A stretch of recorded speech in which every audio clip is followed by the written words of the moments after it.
Hermanos, muy buenas noches. Bienvenidos a una sesión más de Moclan Perú, el curso de creación a nueva creación. En esta noche estaremos estudiando el capítulo 7 en nuestro material de estudio de Moclan, el propósito renovado de Dios, que se encuentra en la página 66 de su material de estudio. Moclan, página 66, el propósito renovado de Dios. El resumen de esta unidad, lo que vamos a estar viendo en esta noche es, bueno, el estudio se divide en 4 partes generales. En la primera parte vamos a ver el propósito del exilio, como el juicio de Dios. Luego el patrón de la restauración, y para esto vamos a tener en cuenta diferentes pasajes en el Antiguo Testamento que vamos a ver y estudiar de manera breve. Y luego vamos a ver un poco acerca del exilio babilónico, después del exilio babilónico. Y vamos a terminar en la cuarta parte de nuestra sesión con el propósito del Antiguo Testamento. Entonces, estas son las 4 unidades de nuestro estudio en esta noche, hermanos, sobre el curso de creación a nueva creación. Así que vayamos por favor a la página 66.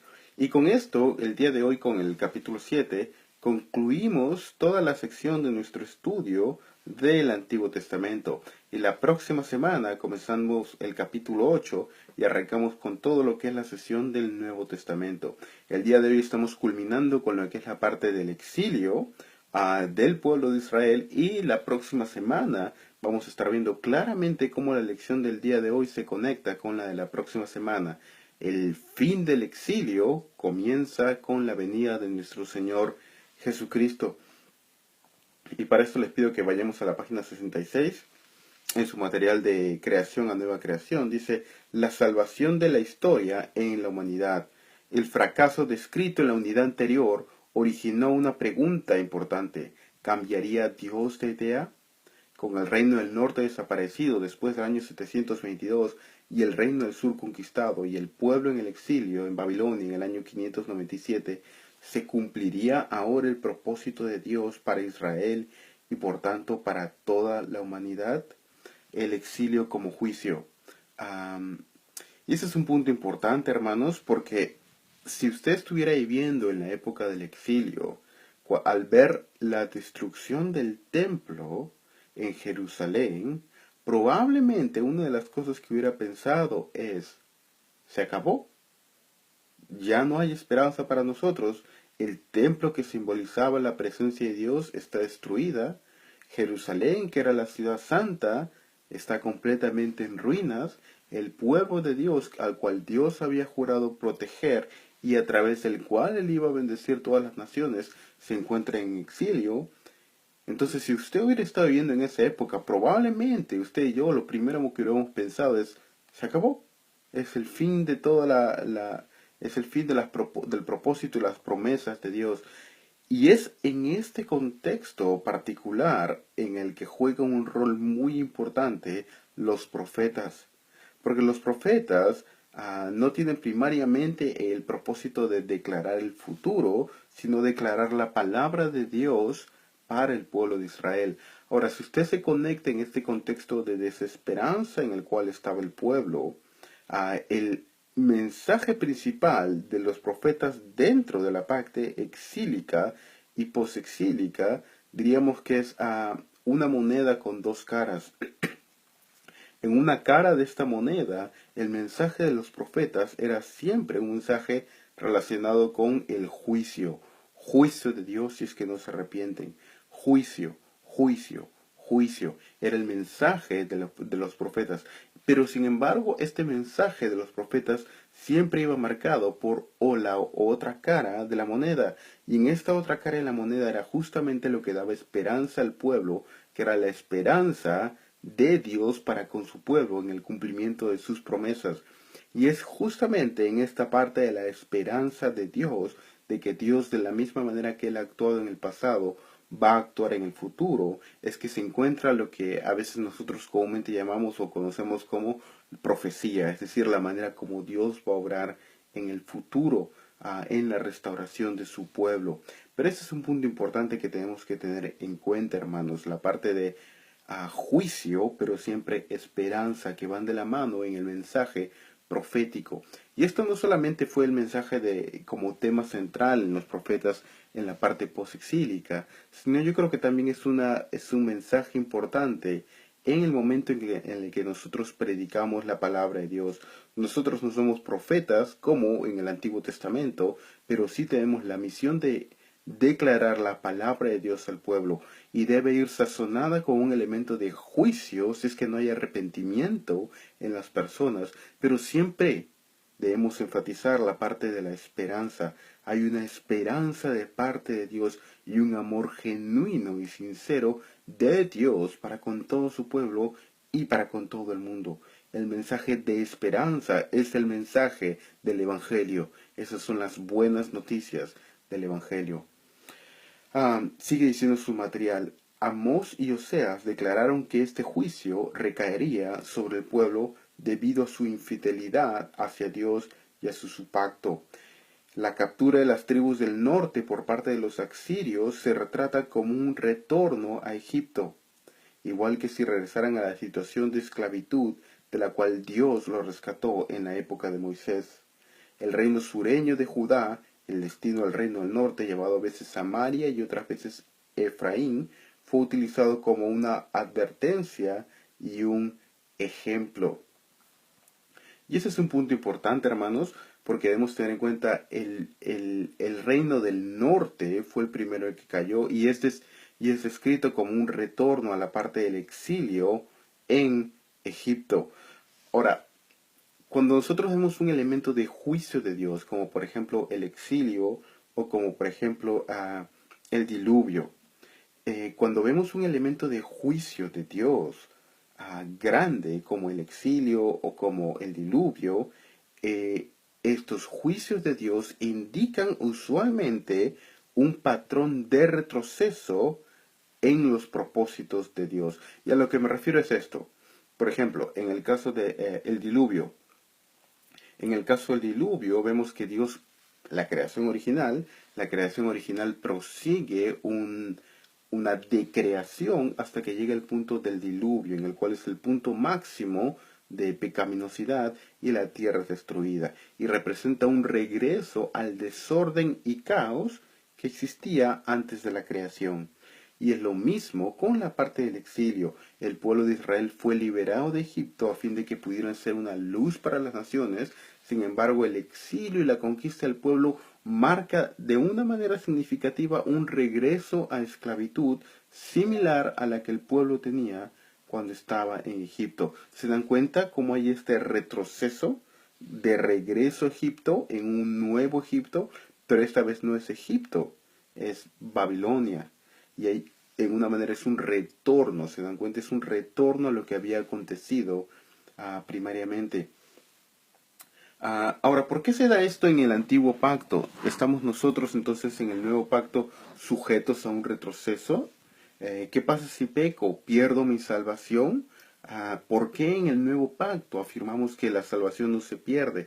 Alguien diría, porque la salvación no se gana. Sí, cierto, pero ¿por qué? ¿Cuál es la diferencia entre el nuevo pacto en relación a las promesas de Dios y el antiguo pacto?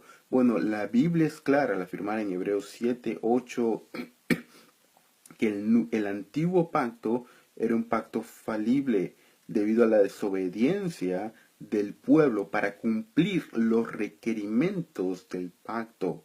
En el nuevo pacto, hermanos, cuando nosotros entendemos la salvación y el evangelio, la salvación, el evangelio es presentado primariamente en términos de pacto. Estamos en un pacto con Dios a través de Cristo Jesús, y el nuevo pacto en el cual nos encontramos es mejor que el antiguo pacto debido a que el nuevo pacto está basado en la obediencia de un mejor mediador del nuevo pacto, el cual es Cristo Jesús. Aquello que falló el pueblo de Israel en cumplir en el antiguo pacto debido a su propia pecaminosidad y desobediencia, nosotros en el nuevo pacto somos capaces de guardar debido a la imputación de la obediencia del mediador del nuevo pacto, el cual es Cristo Jesús. Ahora, ¿por qué menciono esto en términos de pacto y el exilio y el juicio y el cual juicio que nosotros estamos exentos en el nuevo pacto? Porque a veces hay la manera de presentar el evangelio como como si fuera un regalo de Dios. Y es un regalo de Dios, pero yo creo que a veces hay una noción incorrecta sobre lo que esto realmente significa. Si alguien me preguntara, ¿somos salvos por obras? Bueno, yo diría absolutamente sí, somos salvos por obras, pero no mi obra. Somos salvos a través de la obra de Cristo Jesús.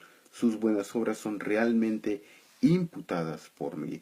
Y cuando entendemos la noción del Evangelio, hermanos, Dios no me da salvación en el nuevo pacto. Dios me da a una persona, Cristo Jesús. Dios no me da salvación, sino me da a una persona, y es Cristo Jesús. Y todo lo que viene como consecuencia de estar unido a esta persona es salvación, perdón de pecados, santificación, justificación, etc.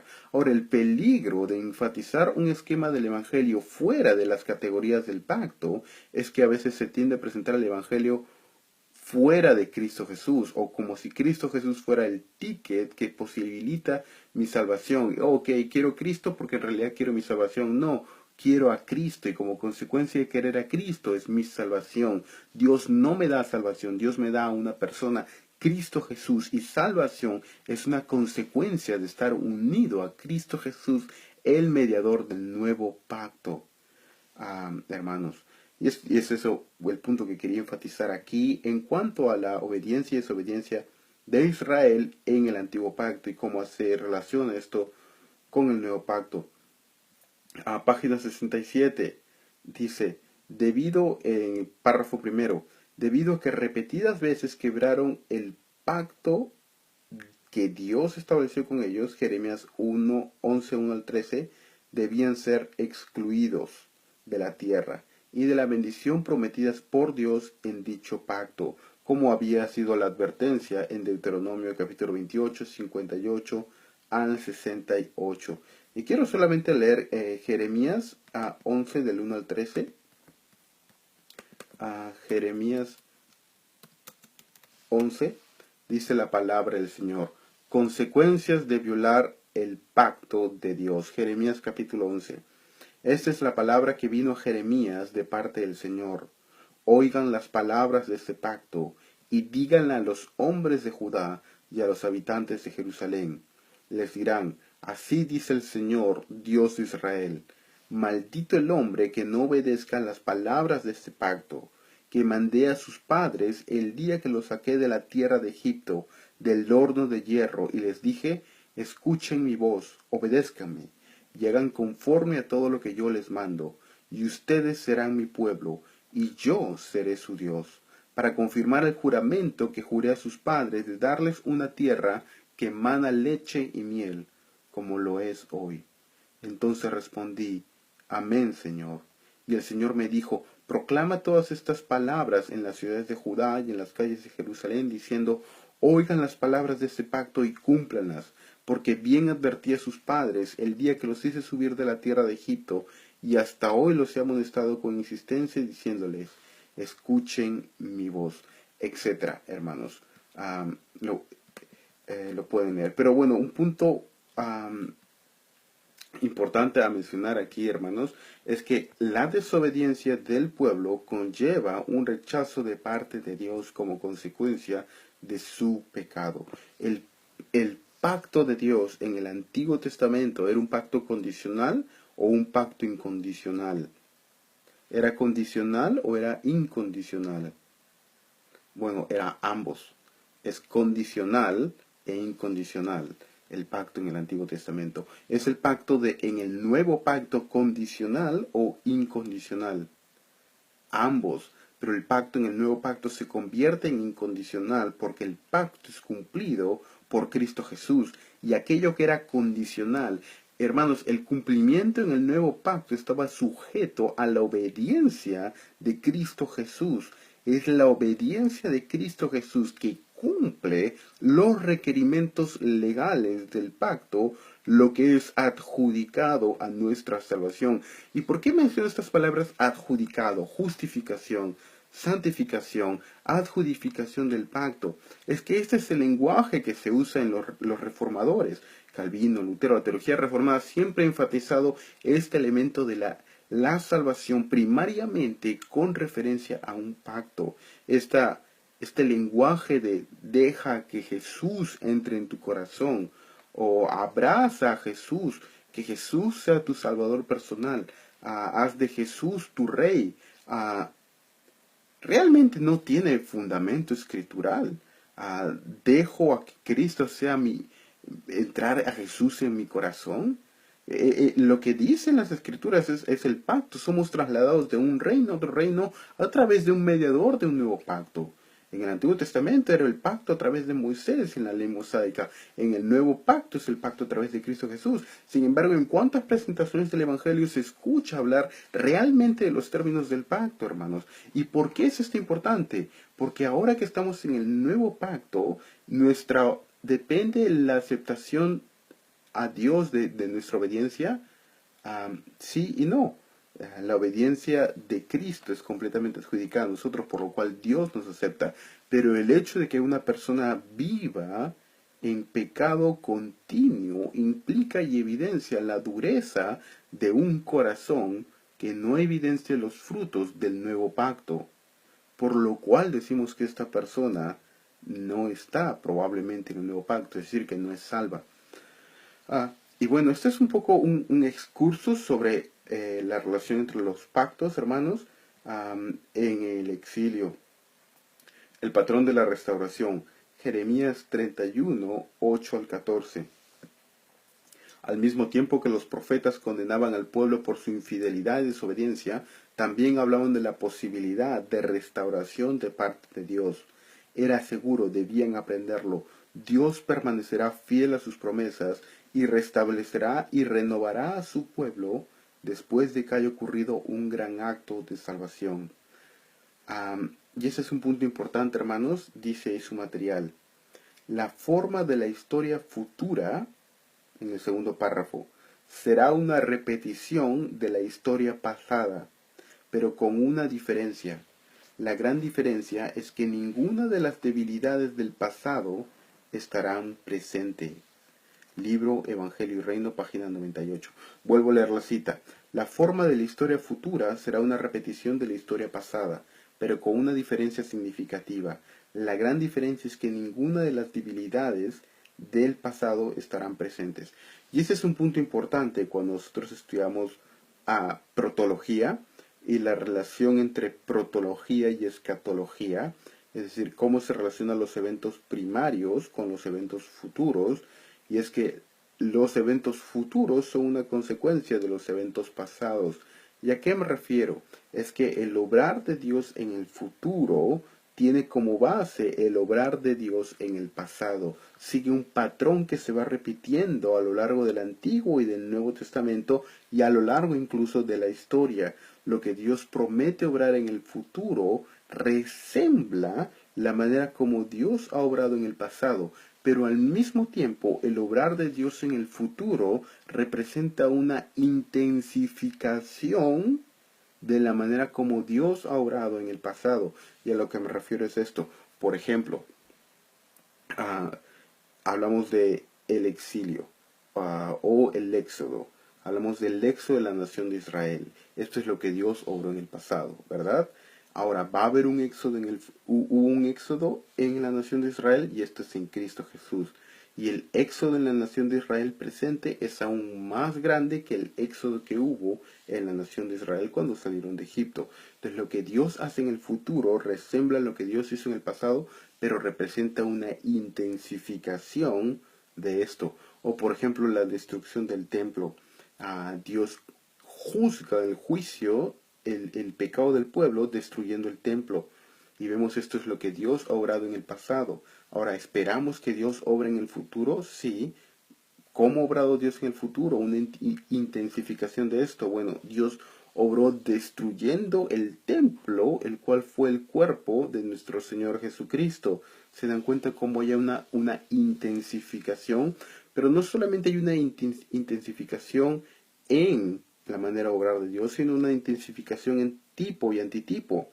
Hablamos, por ejemplo, de el rey David. El rey David es un tipo de Cristo. Y este es el tipo, la manera como Dios obra a través de David es intensificada en Cristo Jesús. ¿Cristo Jesús obra de manera similar a David? Absolutamente sí. Pero Cristo Jesús intensifica, agranda el obrar de David. El reino de David en Cristo Jesús es mucho más grande, su sabiduría, etcétera. De la misma manera el tipo, por ejemplo, Salomón con Cristo, etcétera. Pero no solamente eso, sino yo creo que también hay una intensificación en términos, por ejemplo, de lo que se conoce como literatura apocalíptica. Y acá me refiero va a jugar un poco mi interpretación escatológica, pero lo que yo creo que es, por ejemplo, Antíoco Epífanes y el cuerno pequeño, de Daniel capítulo 7, yo creo que es un tipo de lo que será el anticristo. Pero el anticristo es una intensificación de lo que fue este mini anticristo. ¿Se dan cuenta? Y esta mentalidad de patrón de intensificación es lo que está detrás de Jeremías capítulo 31. Cuando hablamos de la restauración de la nación de Israel o del nuevo éxodo en la nación de Israel a partir de Isaías 40, tenemos en cuenta que es un éxodo que resembla el éxodo de Egipto, pero que al mismo tiempo es más intenso en su forma. Déjeme leerle Isaías capítulo 40, versos 1 al 11. Si tienen su Biblia, síganos ahí, por favor. Isaías capítulo 40. Espero que se entienda. Isaías capítulo 40. De Isaías 40 en adelante hasta el capítulo 66, el tema predominante de Isaías es la restauración de Israel o el nuevo éxodo. De tal manera que esta sección en la que habla el nuevo éxodo, si ustedes leen algunos comentarios o algunos comentaristas van a decir que este es un deutero Isaías, es decir, que es un Isaías, una sección escrita por un profeta diferente al que escribió los primeros 39 capítulos. Lo cual yo creo que no es cierto, pero bueno, vamos a ver Isaías capítulo 40. Dice, consuelen a mi pueblo, dice su Dios. Hablen al corazón de Jerusalén y dígale a voces que su lucha ha terminado, que su iniquidad ha sido quitada, que ha recibido de la mano del Señor el doble por todos sus pecados. Una voz clama, preparen en el desierto camino al Señor, allanen en la soledad calzada para nuestro Dios. Todo valle sea elevado, y todo bajado, todo monte y collado. Vuélvanse llano el terreno escabroso, y lo abrupto, ancho valle. Entonces será revelada la gloria del Señor, y toda carne a una lo verá, pues la boca del Señor ha hablado. Una voz dijo, ¿qué he de proclamar? Que toda carne ser viviente es como hierba, y todo su esplendor es como la flor del campo. Se seca la hierba y se marchita la flor, pero la palabra de Dios permanece para siempre, etcétera, etcétera, etcétera. A partir de este capítulo, en Isaías capítulo 40, hay una descripción de lo que será la futura restauración de Israel. Habla de la liberación del cautiverio, habla de un sendero a través del mar. Se dan cuenta cómo hay un símbolo que resembla lo que Dios hizo en el Éxodo, en la parte de Egipto. Habla de un camino en el desierto, y habla de un Salvador o un nuevo rey o un Mesías. Ahora, la pregunta del millón, ¿cuándo es que esto se cumplió? ¿O se ha cumplido o no se ha cumplido? Perdón. ¿Se ha cumplido o no se ha cumplido esta futura restauración de Israel? Bueno, depende mucho de cómo uno interprete las escrituras, hermanos. Hay básicamente dos interpretaciones, para ponerlo de esa manera. Algunos que ven el cumplimiento de Isaías 40 en adelante como, yo creo que hay un elemento escatológico que aún falta cumplir completamente cuando el Señor venga. pero hay algunos que lo ven de manera completamente futura, es decir, que Israel aún no ha sido restaurado, que las promesas aún no han sido cumplidas y que esto espera aún una restauración. Entonces, ¿cuándo va a ser esta restauración? Y es lo que entra a jugar, bueno, tiene que haber una restauración literal de la nación de Israel a fin de que estas promesas se cumplan de manera literal y haya una restauración literal de la nación de Israel a la tierra literal de Canaán, en la cual sirvan y adoren a Dios. Y esto se menciona, por ejemplo,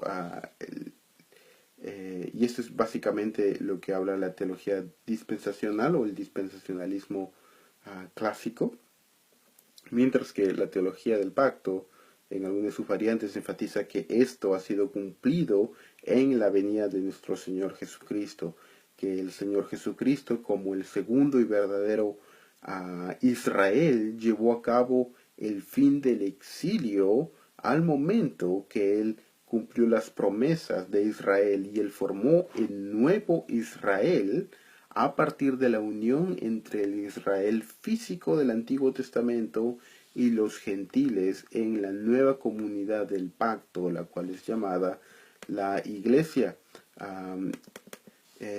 Y uno de los pasajes que se usa es Lucas capítulo 5, hermanos, Lucas capítulo 5. Por favor, si pueden ir. Lucas capítulo 4, disculpen. Lucas capítulo 4, verso 16. Dice Lucas 4:16. Jesús llegó a Nazaret, donde había sido criado, y según su costumbre entró en la sinagoga el día de reposo, y se levantó a leer. Le dieron el libro, el rollo del profeta Isaías, y abriendo el libro halló el lugar donde estaba escrito: El Espíritu del Señor está sobre mí, porque me ha ungido para anunciar el Evangelio a los pobres, me ha enviado a proclamar libertad a los cautivos y recuperación de la vista a los ciegos, para poner en libertad a los oprimidos, para proclamar el año favorable del Señor. Cerrando el libro, del libro de Isaías, y fíjese qué sección está en Isaías 61, lo devolvió al asistente y se sentó, y los ojos de todos en la sinagoga estaban fijos en él, y comenzó a decirles: Hoy se ha cumplido esta escritura que han oído. Hoy se ha cumplido esta escritura. Nuestro Señor mismo interpretó que las profecías de Isaías con respecto a la restauración de Israel y el fin del exilio se cumplieron con su venida. Y esto implicaba la formación de una nueva nación, un Salvador, un camino, etc. No hay tiempo en este momento de ir a ver cada una de estas promesas, pero yo creo que a lo largo del curso hemos ido viendo como una estructura coherente y cohesiva de la relación entre el Antiguo y Nuevo Testamento nos lleva a apreciar el cumplimiento de las promesas de Dios en el Nuevo Testamento, hermanos. Algunas veces Israel parece ser un salvador. En Isaías 42 al 53, página 68, aparece una figura misteriosa a la que Dios llama mi siervo. Algunas veces parece ser Dios ese siervo, Israel parece ser ese siervo, otras veces el siervo parece ser una persona elegida por Dios para rescatar ese remanente Israel y regresarlos a los caminos de Dios. Algunas veces parece que ese siervo es Ciro, o ese siervo de repente es Nehemías o Esdras. ¿Quién es ese misterioso siervo de Dios que se menciona en Isaías 42 al 53? Bueno, nosotros sabemos que es el Señor Jesucristo, ¿verdad? Pero al mismo tiempo, hermanos, cuando nosotros leemos Isaías 42 al 53, en estos capítulos donde el tema predominante es el siervo, debemos tener en cuenta que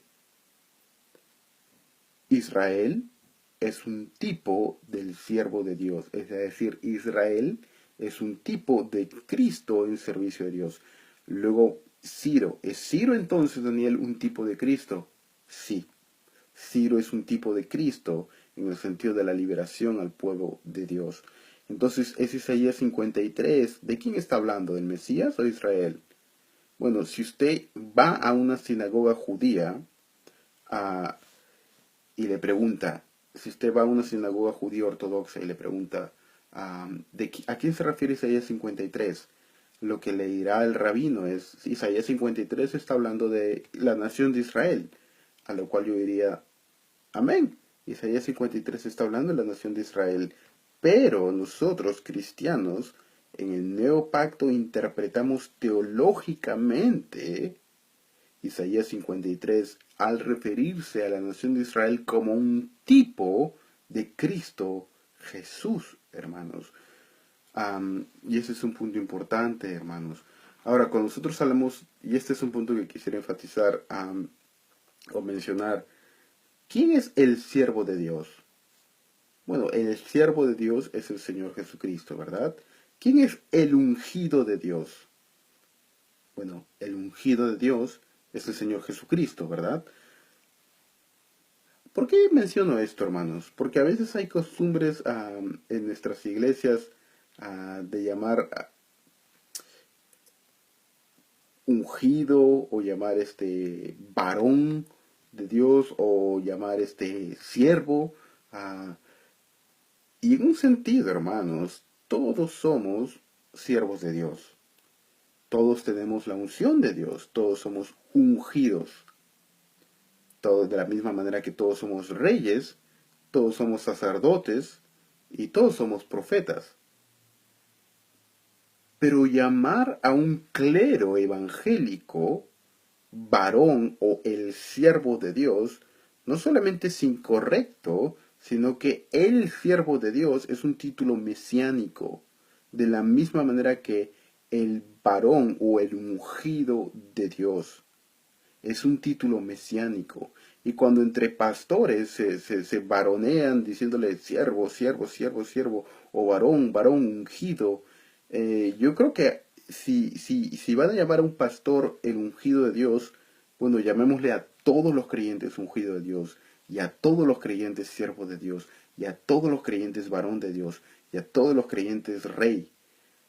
Pero si lo hablamos en un sentido específico, como si mi pastor fuera el varón de Dios y yo no soy el pastor de Dios, el varón de Dios, eso es incorrecto. Porque el varón de Dios, el ungido de Dios, el siervo de Dios, es un título mesiánico. Y en el momento en el que yo apropio un título mesiánico a una persona, yo realmente lo que estoy haciendo es decirle Mesías. Hermanos. Y yo creo que a veces hay un factor de orgullo, en este caso, de llamarse siervo. Yo soy el siervo de Dios, que no era la connotación con la que Pablo se llamaba a sí mismo Paulus Dulus, esclavo de Cristo. No es esa connotación con la que se llama, sino es con la connotación de profeta del Antiguo Testamento. Pablo se llamaba esclavo, no usaba el término como un profeta de Dios en este sentido. Entonces debemos tener cuidado en la manera como nos referimos. Juan Chero pregunta, hola Daniel, ¿podrías explicar el gráfico inferior, el triángulo de la página 67? Sí, claro. Ah, Estoy viendo ahorita el gráfico, dice Israel, remanente, individuo. Am,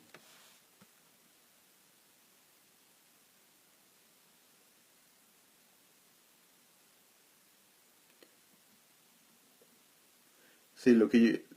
ah,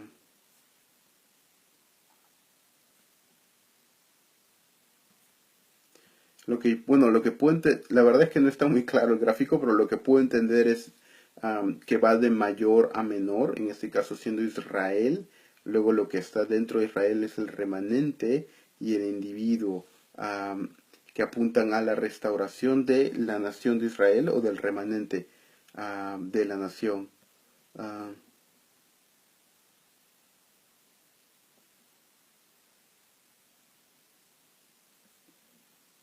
No, tendría que revisar el cuadro con más detenimiento. Juan, te prometo revisarlo en esta semana. No tiene mucho sentido en este momento y la próxima semana darte una respuesta mejor, hermano. Pero eso es me parece como que va como si va de mayor a menor hacia el individuo, pero el signo de interrogación no me parece muy claro, me parece un poco confuso. Pero bueno, quisiera ir un nuevo pacto, Jeremías capítulo 31, 31 al 34. Jeremías capítulo 31. La próxima semana voy a ver el cuadro mejor, Juan. Muchas gracias por tu pregunta, hermano. Jeremías capítulo 31, verso 31. Dice la palabra del Señor. Vienen días, declara el Señor, en que haré con la casa de Israel y con la casa de Judá un nuevo pacto, no como el pacto que hice con sus padres el día que los tomé de la mano para sacarles de la tierra de Egipto, mi pacto que ellos rompieron, aunque fui un esposo para ellos, declara el Señor. Porque ese es el pacto que haré con la casa de Israel después de aquellos días, declara el Señor. Pondré mi ley dentro de ellos, y sobre sus corazones la escribiré. Entonces yo seré su Dios, y ellos serán mi pueblo. No tendrán más que enseñar cada uno a su prójimo, y cada cual a su hermano, diciéndole, conoce al Señor, porque todos me conocerán, desde el más pequeño de ellos hasta el más grande, declara el Señor, pues perdonaré su maldad y no recordaré más su pecado, dice la palabra del Señor. Hay dos aspectos, el pacto confirmado y el pacto renovado. La renovación del pacto es una consecuencia de la reafirmación del pacto. Hay una continuidad entre el nuevo pacto y el antiguo pacto, pero al mismo tiempo hay una discontinuidad entre el antiguo pacto y el nuevo pacto. Vemos que la continuidad entre el nuevo pacto y el antiguo pacto es aún con la casa de Israel, hermanos, es con la casa de Israel.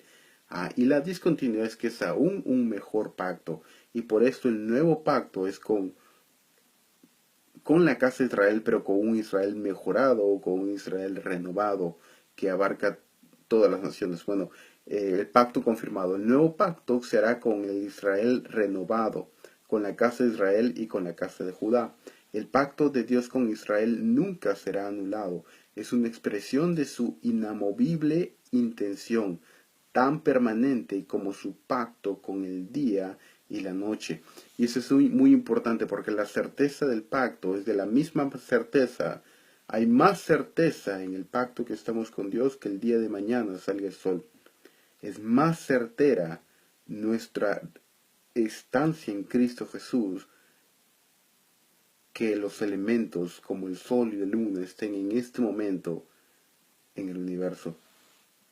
Y eso es lo que menciona la escritura misma. El pacto renovado. Dios les dará un nuevo corazón y un nuevo espíritu, colocando su espíritu en ellos y permitiéndole andar en sus caminos. Y eso es algo que quisiera hacer un poco de un breve excursus sobre lo que significa esto. Y quisiera regresar a Jeremías capítulo 31.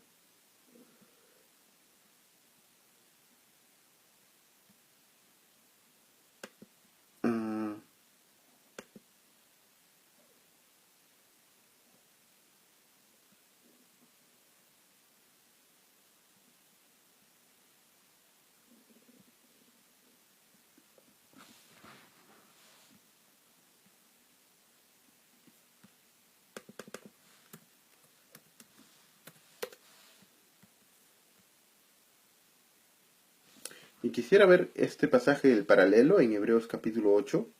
Hebreos capítulo 8, verso 6. Hebreos 8, 6.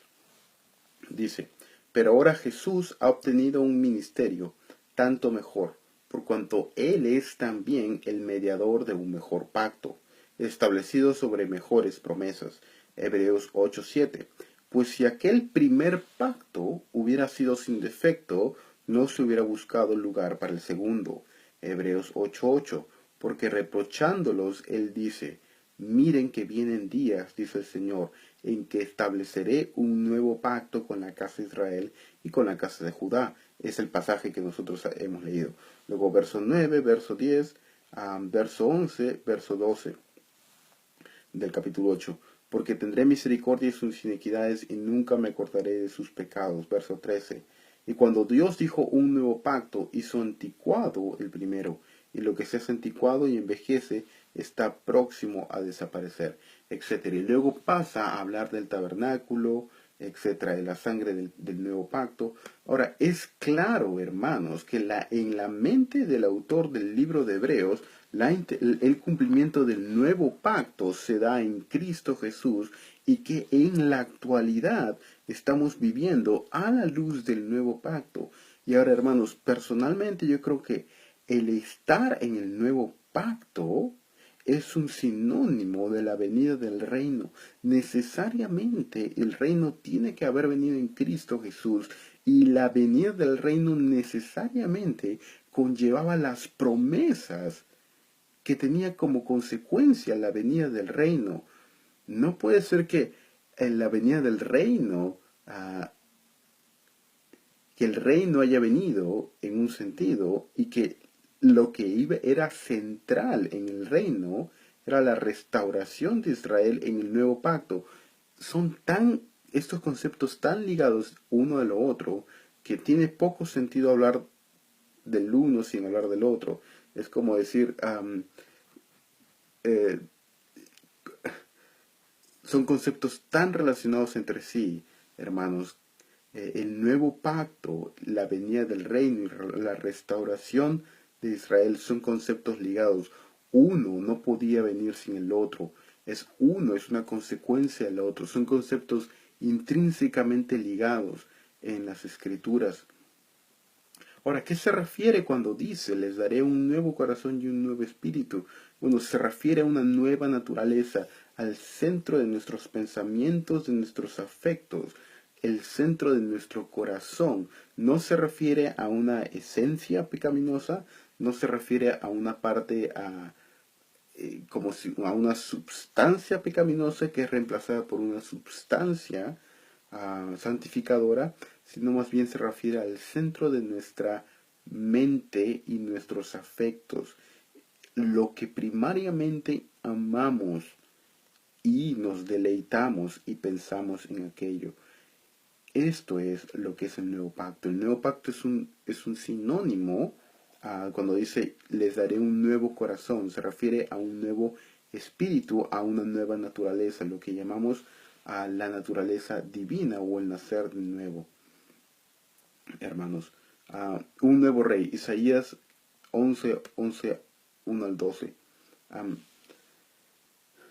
Sí, Pedro, hermano, nuevo corazón, ese es el nuevo nacimiento. Sí, hermano.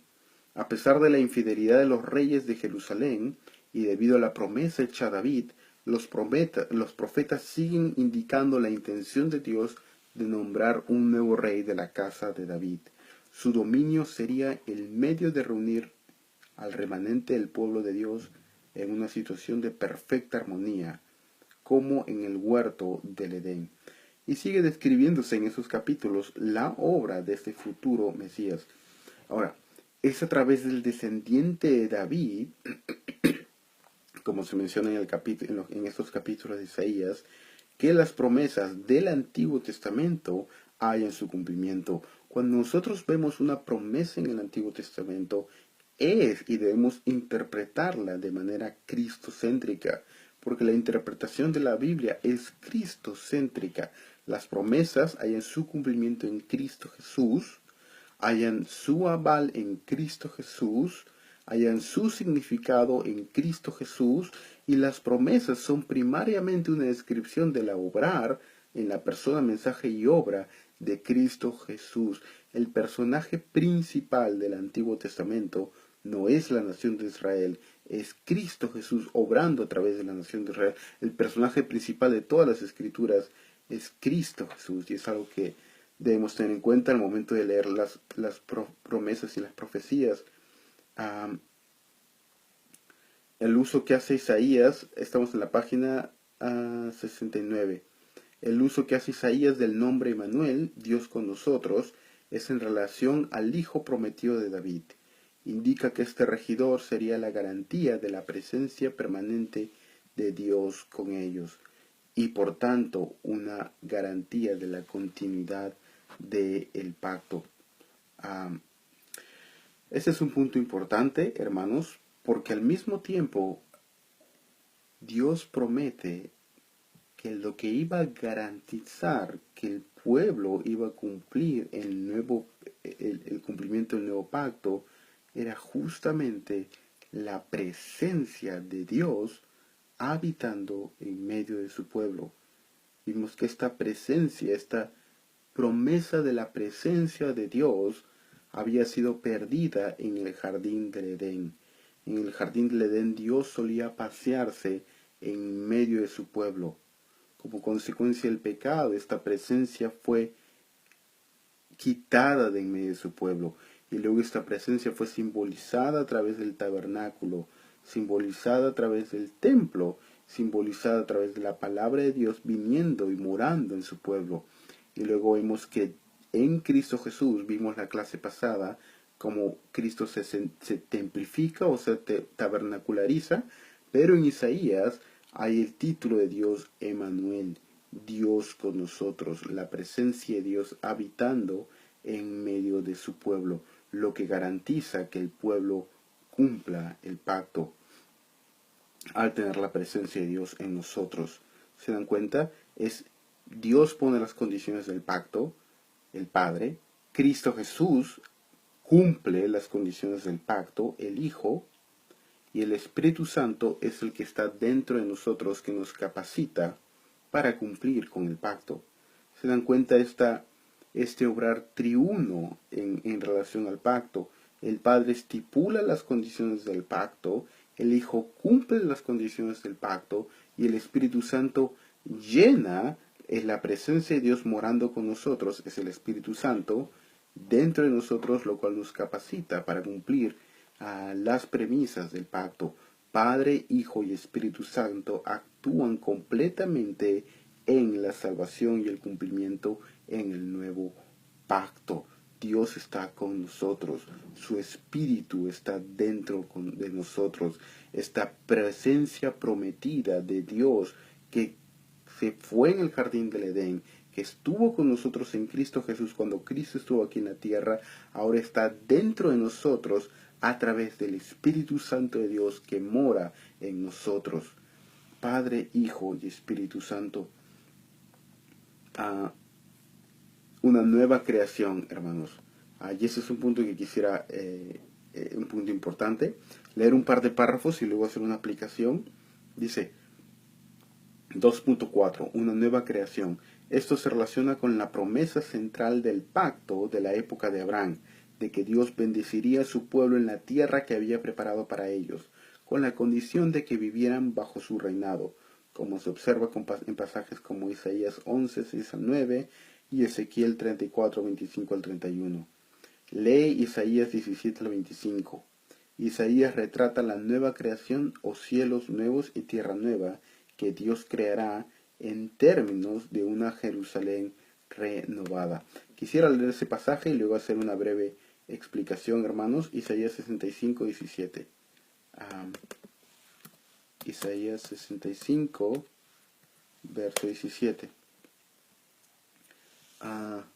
Dice la palabra del Señor: por tanto, yo creo cielos nuevos y una tierra nueva, y no serán recordadas las cosas primeras, ni vendrán a la memoria.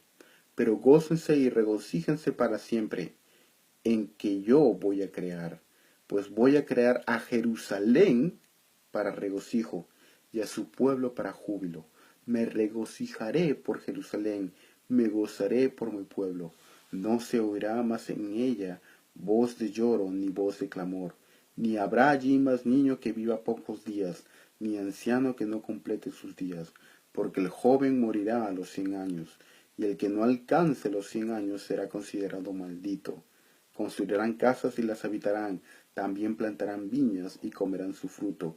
No edificarán para que otro habite, ni plantarán para que otro coma, porque como los días de un árbol, así serán los días de mi pueblo, y mis escogidos disfrutarán de la obra de sus manos. No trabajarán en vano, ni darán a luz para desgracia, porque son la simiente de los benditos del Señor, ellos y sus vástagos con ellos. Y sucederá que antes que ellos clamen, yo responderé. Aún estarán hablando y yo habré oído. El lobo y el cordero pastarán juntos, y el león como el buey comerán paja, y para la serpiente el polvo será su alimento. No harán mal ni dañarán en todo mi santo monte, dice el Señor. Ok, y ese es un punto que quisiera. Isaías 65 habla de la restauración o una nueva Jerusalén. Y al mismo tiempo Isaías 65 habla de lo que se conoce como el cielo nuevo y la tierra nueva. La pregunta del millón: ¿a qué se refiere Isaías 65? ¿Isaías 65 es una referencia al estado eterno? ¿Es Isaías 65 una referencia a lo que se conoce como el milenio? ¿Es Isaías 65 una referencia a lo que es lo que estamos viviendo en la actualidad? ¿A qué se refiere Isaías capítulo 65? Y bueno, hermanos, no voy a responder esa pregunta directamente, pero yo creo y quiero que cuando ustedes estudien el pasaje, hermanos, se hagan esta pregunta: ¿Isaías 65 está describiendo la venida del reino de Dios completamente o está describiendo algo diferente? Y si ustedes responden que está describiendo Isaías 65 la venida del reino de Dios de manera completa, entonces Isaías 65 se refiere a lo que se conoce como el estado eterno. En mi humilde opinión, si ustedes piensan que Isaías 65 se refiere a algo diferente de lo que se conoce como el estado eterno, o diferente de la venida del reino de Dios, entonces es lo que se conoce como describiría lo que es el milenio. Personalmente, el verso 25, donde dice: el lobo y el cordero pastarán juntos, y el león como el buey comerán paja, y para la serpiente el polvo será su alimento. Es un retroceso en mi exégesis, lo que yo creo de lo que es lo que había ocurrido en el jardín del Edén. Y es todo el capítulo 65 me habla de una restauración, nuevo cielo y tierra nueva. Es una referencia a la restauración de toda la creación, a una restauración completa a través de la venida completa del reino. Por lo cual yo diría que Isaías 65 se refiere a la venida completa del reino de Dios, la cual fue inaugurada en la primera venida de Cristo y será cumplida completamente en la segunda venida de Cristo. Pero ese es un punto importante, hermanos. Cuando ustedes estudien escatología, no basen su escatología en la interpretación de un pasaje específicamente, sino traten de verlo cuál es la metanarrativa de todas las escrituras y cómo se conecta con todas las escrituras, hermanos. Y debemos tener en cuenta cuál es el tema principal de las escrituras. Bueno, el reino de Dios. De tal manera que cuando yo leo o veo el milenio, o si alguien quiere creer en un rapto, etc., tratemos de relacionarlo con el tema principal de la escritura, el reino de Dios. Y de esta manera el reino de Dios va a ser como nuestro esqueleto de interpretación teológica, a través del cual todas las otras doctrinas se van engranando en el tema principal, el cual es el tema del reino. De lo contrario, si alguien usa un subtema como un tema principal, yo creo que podemos tener dificultades. Si alguien toma el tema, por ejemplo, de la nación de Israel como el tema principal de las escrituras, yo creo que eso produce dificultades. Incluso yo creo que el tema del decreto de Dios produce dificultades, aunque el decreto y el pacto están relacionados con el reino, no son exactamente lo mismo. Pero bueno, espero que eso haya sido útil, y es con esta parte que se cierra el Antiguo Testamento, con la promesa de la restauración y la venida del reino de Dios. Y en la próxima sesión, en la sesión 8, vamos a comenzar a ver cómo todas estas promesas van a comenzar a hallar su cumplimiento en la inauguración del reino de Dios en Cristo Jesús, nuestro Señor. Espero que haya sido útil, hermanos. No olviden hacer sus tareas, hermanos, y enviarlas, y hacer su lectura adicional y su lectura de los libros, El Panorama Divino y el Evangelio y el Reino de Grant Goldsworthy. Que Dios les bendiga, hermanos, y espero que esto sea de ayuda para su vida, ministerios y de fruto en piedad en el Señor, en Cristo Jesús. Dios les bendiga, hermanos. Muy buena semana. Nos vemos la próxima semana. Hasta luego.